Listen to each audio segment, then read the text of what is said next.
भारत में सर्दी का सितम लगातार जारी है। दिल्ली में और पारा गिर सकता है, तापमान गिर सकता है। यूपी के 25 जिलों में शीतलहर का अलर्ट। पहाड़ी राज्यों में बर्फबारी लगातार जारी है। उत्तर भारत में सर्दी का सितम देखने को मिल रहा है और दिल्ली में तापमान और ज्यादा गिर सकता है। यूपी के 25 जिलों में शीतलहर का अलर्ट है और न सिर्फ यूपी बल्कि पहाड़ी राज्यों में बर्फबारी लगातार जारी है। तो तापमान की स्थिति ये है, लगातार कहीं पर -डिग्री टेम्परेचर तो कहीं पर 8, 9 और 6 डिग्री टेम्परेचर है। यूपी के 25 जिलों में शीतलहर का अलर्ट है। पहाड़ी राज्यों में बर्फबारी लगातार जारी। कोहरे की चादर से पहाड़ ढक चुके हैं। उत्तर भारत में सर्दी का सितम देखने को मिल रहा है। दिल्ली में तापमान और गिर सकता है। अभी दिल्ली में न्यूनतम तापमान 8, 9 इस तरह से अब चल रहा है और अभी ये तापमान और ज्यादा गिर सकता है। मतलब कड़ाके की सर्दी का सामना उत्तर भारत के लोगों को करना पड़ रहा है और ये सिलसिला थमने वाला नहीं है। अभी और पारा गिर सकता है। यूपी के 25 जिलों में शीतलहर का अलर्ट। पहाड़ी राज्यों में बर्फबारी लगातार जारी है। अलग अलग तस्वीरें आपको दिखाएंगे कैसे बर्फीली वादियां इस वक्त ढकी हुई नजर आ रही हैं बर्फ की चादर से। वहीं उत्तर भारत के अगर अलग अलग जिलों की बात करें, अलग अलग राज्यों की बात करें, तो वहां पर भी हालत लोगों को परेशान कर देने वाली है।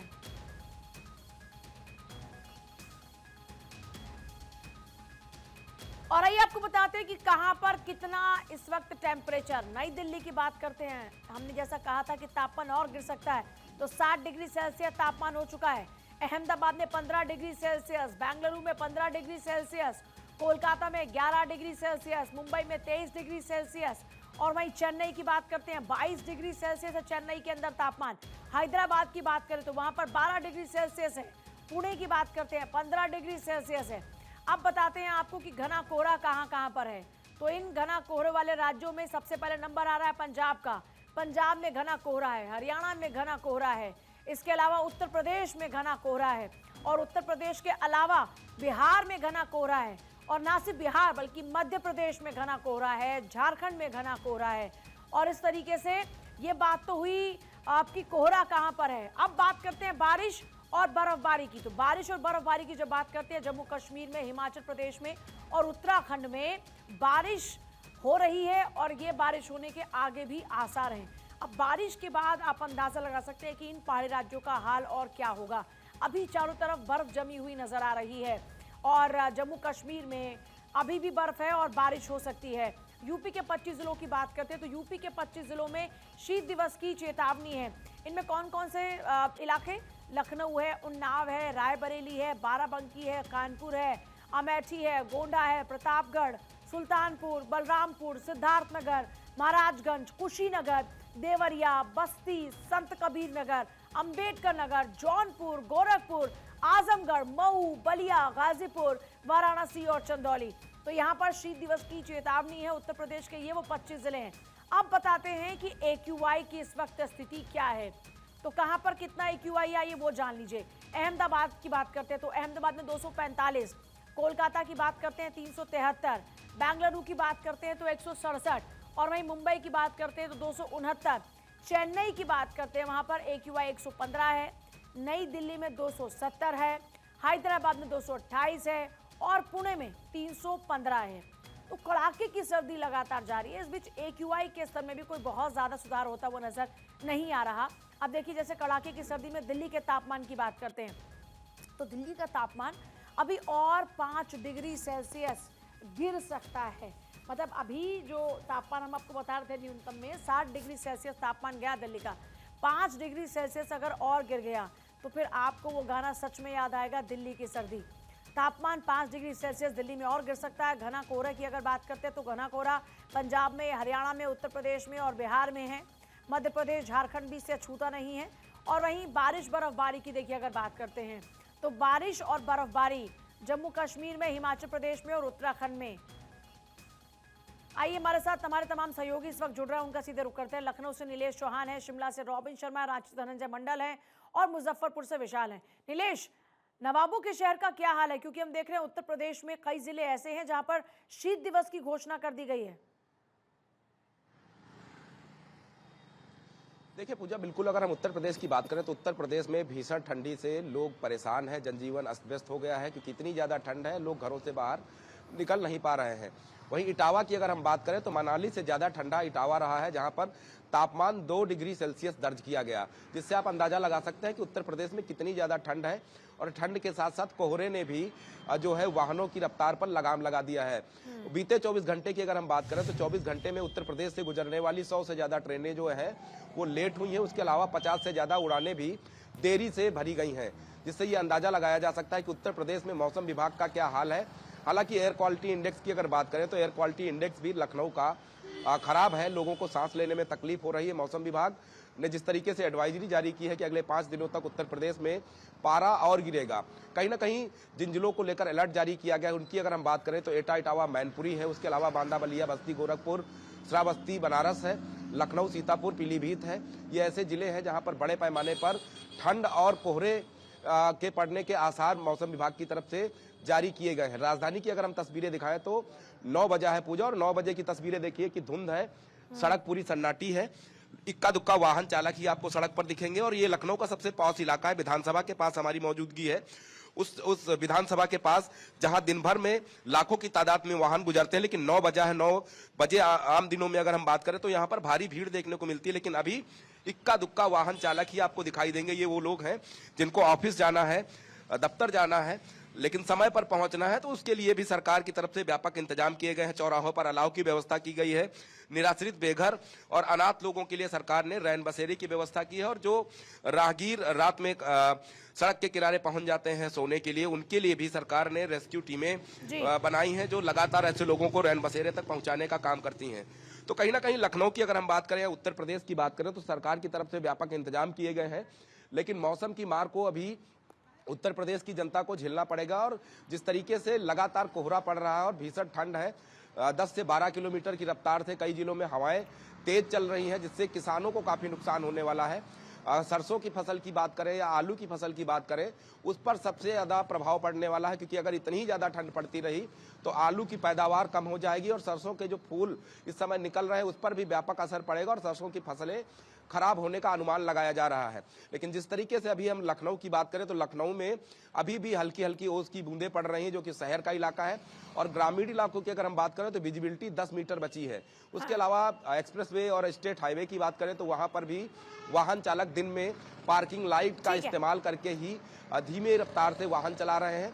और लगातार सरकार भी अपील कर रही है कि अगर आप वाहन लेकर निकल रहे हैं, जरूरी है, तो ऐसे में आप रफ्तार पर लगाम लगाइए और अपने आसपास का जो विजिबिलिटी है उसको देखकर ही चले, ताकि सड़क हादसे का शिकार ना हो। तो उत्तर प्रदेश में इंतजाम बहुत है, लेकिन ठंड जो है वो हड्डी को कपा देने वाली है। क्योंकि 24 घंटे पहले अगर हम कानपुर की बात कर लें तो कानपुर शिमला से ज्यादा ठंडा था, और आज की अगर हम बात करें तो मनाली से ठंडा इटावा है, जहां पर भीषण ठंड से लोग जो है परेशान हैं। मनाली से ठंडा इटावा हो गया है, और सोचिए आपकी उत्तर प्रदेश के इलाकों का ये हाल है। धनंजय, रांची की बात करते हैं, रांची की और झारखंड में खास तौर पर बात करें तो क्या स्थिति इस वक्त है? शीतलहर का क्या हाल है? देखिए पूजा, अगर रांची से पूरे झारखंड की बात की जाए तो बीते दिन यानी कल की अगर बात की जाए तो -0.7 डिग्री सेल्सियस में एक्सक्लूसिवगंज, जो रांची का ग्रामीण इलाका है जिसे एंग्लो इंडियन का जगह कहा जाता है, वहां पे इतनी ज्यादा गिरावट टेम्परेचर दर्ज हुआ उसकी। जी हाँ, वहां ओस की बूंदे जम गई थी। जो धान के परते, जो जो कटाई हुई धान की उस परते में ओस की बूंदे जम गई थी। तो ये कमोबे से रांची का जो कांके का इलाका है 2.1 डिग्री सेल्सियस है। गुमला जो मेदिनी नगर में आता है वहां पे 2.1 डिग्री सेल्सियस तापमान दर्ज किया गया। रांची शहर की अगर बात की जाए 6 डिग्री का तापमान दर्ज किया गया। कमोबेश 24 जिला में 10 डिग्री से नीचे का तापमान दर्ज किया गया, और ये कल यानी शनिवार तक ऐसे ही तापमान में गिरावट दर्ज की जाएगी। तो समझ सकते हैं कि किस तरह से कड़ाके की ठंड का एहसास लोगों को कराया जा रहा है। ग्रामीण इलाकों में काफी ठंड है। अब रांची से जैसे शहर से बाहर निकलेंगे तो तापमान में इतनी गिरावट है, शीतलहरी का चपेट में पूरा झारखंड शहर इसमें आ गया है। तो एक जो टॉर्चर है, जो कड़ाके की ठंड की टॉर्चर, अभी झारखंड वासियों को 14 तारीख तक ऐसे ही महसूस करना पड़ेगा। उसके बाद हो सकता है कुछ मौसम में बदलाव हो, लेकिन अभी फिलहाल जिसके चलते शासन प्रशासन ने जगह जगह पे अलाव की व्यवस्था कराया है। सुबह और शाम 2 सिमलाओं की व्यवस्था कराए, ताकि जो राहगीर है या फिर जो आम लोग रोड में चल रहे हैं वो थोड़ी बहुत राहत महसूस कर सके। हाँ। रेन बसेरों में हीटर का व्यवस्था करा दिया गया है, कंबल हो, हीटर, तमाम व्यवस्था कराया गया, ताकि लोगों को जो जो बाहर सो रहे थे उन लोगों को उठा उठाकर जो नगर निगम के हैं या फिर जो कर्मचारी जुड़े उन लोगों को सीधे रेन बसेरे में पहुंचाया जा रहा है, ताकि लोगों को थोड़ी बहुत राहत पहुंचाया जा सके। आज तक उसके लिए बंद कराया गया है, जो शासन प्रशासन ने जो जारी किया था गाइडलाइन जो मौसम विभाग के अलर्ट के बाद, आज तक उसके लिए बंद है। फिलहाल शाम को देखने बड़ी बात हुई, जिस तरह से ठंड मौसम विभाग ने अभी कहा है कि कुछ दिन तक ऐसी ठंड रहेगी, हो सकता है स्कूल की छुट्टियां और बढ़ाई जा सके शीत के चलते। लेकिन शीतलहर काफी ज्यादा है। सुबह सुबह के बाद घना कोहरा 10 बजे तक पूरे ग्रामीण इलाकों में घना कोहरा रहता है। शाम को 4 बजे के बाद फिर से उसी तरह से ठंड का एहसास लोगों को होने लगता है। तो जो जो आप मार्केट की अगर बात करें, दुकानें जो लगभग 10 बजे रात तक खुली रहती थी, ठंड के कारण 8 बजे तक सारे शटर बंद हो जाते। समझ सकते हैं कि जो मार्केट का क्या हाल है, कि सुबह 10 बजे लोग 11 बजे दुकानें खोल रहे हैं और शाम को 7-8 बजे दुकान बंद कर देते हैं। तो इस तरह से कड़ाके की ठंड पूरे झारखंड में पड़ रही है। अब साथ ही साथ देखिए, 14 ऐसे जिले जहां पे पूरे प्रकोप देखने को मिल रहा है। लातेहार, गुमला, लोहरदगा, पलामू, रांची, खूंटी, जी। हजारीबाग, रामगढ़, ये जिले हैं जहां पे पूरी तरीके से घना कोहरा का अलर्ट है और यहाँ पे काफी ज्यादा ठंड लोगों को एहसास करना पड़ रहा है। फिलहाल थोड़ी बहुत राहत जो चाईबासा के इलाके में है वहां पे देखने को मिलती है, लेकिन ठीक है। वो 11-12 बजे के बाद जब धूप निकल जाती है, कड़ाके की धूप जब पड़ती है, तो 3 बजे तक धूप का थोड़ा बहुत असर होता है, जिसके बाद ठीक। लोगों को थोड़ी बहुत राहत महसूस होती है। लेकिन 4 बजे के बाद फिर से लोगों को कड़ाके की ठंड महसूस करना पड़ा, जिसके चलते रेलवे में काफी डिले से ट्रेन पहुंच रही है। रांची से जो ट्रेन है ठीक दूसरे है। प्रदेशों में जाती है, वो भी डिले यहाँ से खुल रही है, क्योंकि कमोबेश इसी तरह से लगातार। और फ्लाइट की अगर बात की जाए पूजा, तो फ्लाइटों में भी 1-1.5 घंटे डिले पहुंच रही है। जाहिर कलकत्ता, तौर दिल्ली, पर ट्रेन्स बॉम्बे की में जो डिले फ्लाइट है है, वो डिले पहुंच रही है लगातार इसी तरह से। बाय एयर ट्रैवल कर रहे हैं तो वहां पर भी काफी डिस्टरबेंस आ चुका है। रॉबिन का रुख कर लेते हैं। रॉबिन, अभी क्या स्थिति है हिमाचल की, क्योंकि हम लगातार देख रहे हैं कि भारी बर्फबारी हो रही है और बारिश के भी आसार हैं। अभी तो देखिए, आज के लिए तो मौसम विज्ञान केंद्र की ओर से मौसम साफ रहने का अनुमान लगाया गया है। अच्छा। लेकिन बीते 24 घंटे के दौरान हिमाचल प्रदेश के किन्नौर और लाहौल स्पीति के कुछ इलाकों में 3 से 5 सेंटीमीटर जो बर्फबारी है वो रिकॉर्ड की गई है। और इससे हालात अब ये है हिमाचल प्रदेश में कि पूरा हिमाचल प्रदेश शीतलहर की चपेट में है। कड़कड़ाती ठंड यहाँ पड़ रही है, बाहर रहना लोगों का मुश्किल हो गया है। और इसके अलावा जो हिमाचल प्रदेश के 4 से 5 जिले हैं, हिमाचल प्रदेश के तराई वाले क्षेत्र, जहां पंजाब और हरियाणा के सटे हुए इलाके, यहाँ पर तमाम इलाकों में घना कोहरा लोगों को परेशान कर रहा है। मौसम विज्ञान केंद्र की ओर से इसको लेकर येलो अलर्ट भी जारी किया गया है। हिमाचल प्रदेश के जिला ऊना, हमीरपुर, मंडी, कांगड़ा, सोलन, सिरमौर और तमाम ऐसे जिले हैं जहां पर सुबह और शाम के वक्त घना कोहरा लोगों को परेशान कर रहा है। लोगों को आने जाने में बड़ी दिक्कतों का सामना करना पड़ रहा है। और इसके अलावा जो बीच के इलाके हैं, खासतौर पर जो मिड बेल्ट है, जिसमें ज्यादातर पर्यटन क्षेत्र आते हैं, चाहे बात डलहौजी की हो, शिमला की हो, मनाली की हो, तमाम शहर अभी भी बर्फ का इंतजार कर रहे हैं। सूखा इलाकों में अभी भी जारी है।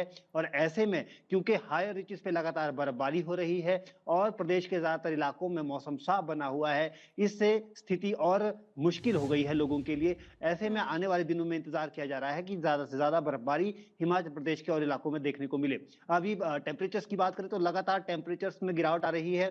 बीते कल तक हिमाचल प्रदेश के शिमला में खासतौर पर माइनस में टेम्परेचर जो है, न्यूनतम तापमान वो रिकॉर्ड किया जा रहा था। और दिन का तापमान भी अब 10 से नीचे नीचे रिकॉर्ड किया जा रहा है। तो जबकि दिन में साफ मौसम के बाद अच्छी धूप खिल रही है, इसके बावजूद अगर मौसम जो तापमान है वो 10 से नीचे रह रहा है, तो कहीं ना कहीं आप अंदाजा लगाया जा सकता है कि कितनी ठंड हिमाचल प्रदेश में इस वक्त पड़ रही है। तो बहरहाल पहाड़ों पर ठंड का कहर जो है लगातार बढ़ रहा है। लेकिन अभी तक इंतजार जो है वो किया जा रहा है अच्छी बारिश का, अच्छी बर्फबारी का। और फिलहाल अभी आज की तो मौसम विज्ञान केंद्र की ओर से कोई अलर्ट जारी नहीं किया गया है और आने वाले दिनों में भी फिलहाल उनके साथ बने रहने का ही अनुमान है। जी। अच्छा नीलेश, इस बार तो ऐसा हाल है कि पहाड़ों से ज़्यादा तो जो मैदानी इलाके हैं वहाँ पर ठंड नज़र आ रही है। वहाँ पर हम देख रहे हैं लगातार पारा नीचे गिर रहा है। मत सोचिए, -डिग्री में पहुँच गया है टेम्परेचर झारखंड के अंदर। देखिए, बिल्कुल अगर हम मैदानी इलाकों की बात करें तो जिस तरीके से पहाड़ों पे बर्फबारी होती है उसका सीधा असर जो है मैदानी इलाकों में देखने को मिलता है। खासतौर पर अगर हम उत्तर प्रदेश की बात कर लें तो उत्तर प्रदेश के तमाम ऐसे जिले हैं जहां पर पिछले एक सप्ताह से धूप नहीं निकली है, यानी कि सूर्यदेव के लोगों को दर्शन ही नहीं मिले हैं और लगातार कोहरे की चादर से पूरा इलाका ढका हुआ है। लखनऊ की अगर हम बात करें तो लखनऊ में इस समय का तापमान 7 डिग्री जरूर है, लेकिन लखनऊ से सटा हुआ ही कुछ किलोमीटर की दूरी पर सीतापुर है, जहां पर अगर हम तापमान की बात कर लें तो 3 से 4 डिग्री रिकॉर्ड किया गया। कानपुर की बात करें तो 2 डिग्री तक टेम्परेचर गया है। वहीं अगर हम बात करें इटावा की तो इटावा में भी तापमान 2 डिग्री तक पहुंच गया, जिससे लोगों को काफी परेशानी का सामना करना पड़ा। लोग अलाव का सहारा लेते हुए दिखाई दिए, लोग आग के पास दिन भर बैठे रहे, काम धंधे पर नहीं गए। अभी की अगर हम बात करें, लखनऊ की बात करें तो लखनऊ आम दिनों में 7 बजे गुलजार हो जाता है, लेकिन अभी अगर हम बात करें तो 9 बजे के बाद का समय हो गया है और विधानसभा के पास मेरी मौजूदगी है और यहाँ पर भी जो लोगों की संख्या है वो ना के बराबर दिखाई दे रही है, यानी कि आने जाने वाले लोगों को भी जो है समस्या का सामना करना पड़ रहा है। इसलिए वो लोग भी घरों से नहीं निकले और आधे से ज्यादा ऐसे दफ्तर हैं जिन्होंने अपने कर्मचारियों को वर्क फ्रॉम होम करने की जिम्मेदारी सौंप दी है, यानी कि इतनी ज्यादा ठंड है कि लोग ऑफिस तक समय पर नहीं पहुंच पा रहे हैं, जिसके कारण ऑफिस में जो काम बाधित ना हो उसके लिए ऑफिस के जो जिम्मेदार थे उन्होंने लोगों को घर से ही काम करने के लिए कह दिया है, जिससे लोगों को राहत मिल रही है। और उसके अलावा स्वास्थ्य विभाग की तरफ से आंकड़े जारी हुए हैं कि इस समय अस्पतालों में आने वाले जो मरीज हैं वो 50 साल के पार वाले लोग हैं और सबसे ज्यादा हार्ट की समस्या से ग्रसित होकर अस्पतालों में पहुंच रहे हैं, यानी कि बुजुर्गों को सबसे ज्यादा हार्ट की समस्या इस सर्दी से हो रही है, जिसके कारण बुजुर्गों को बचाना बेहद आवश्यक हो गया। और जिस तरीके से 12 से 15 किलोमीटर रफ्तार की जो हवाएं हैं दिन में ठंडी, जिससे लोगों को सीधा हड्डी पर असर हो रहा है और लोग परेशान हो रहे हैं, बीमार हो रहे हैं और अस्पतालों में पहुंचकर दवाइयां ले रहे हैं। तो उत्तर प्रदेश में ठंड का जो असर है वो शहरों से लेकर ग्रामीण इलाकों तक देखने को मिल रहा है और किसान भी बहुत चिंतित है। जिस तरीके से लगातार हवाएं चल रही हैं, ओस की बूंदें गिर रही हैं, जिससे फसलों को काफी नुकसान होता हुआ दिखाई दे रहा है। काफी नुकसान होता हुआ नजर आ रहा है। आप सभी का बहुत शुक्रिया पूरी जानकारी के लिए, सभी का बहुत शुक्रिया पूरी जानकारी देने के लिए।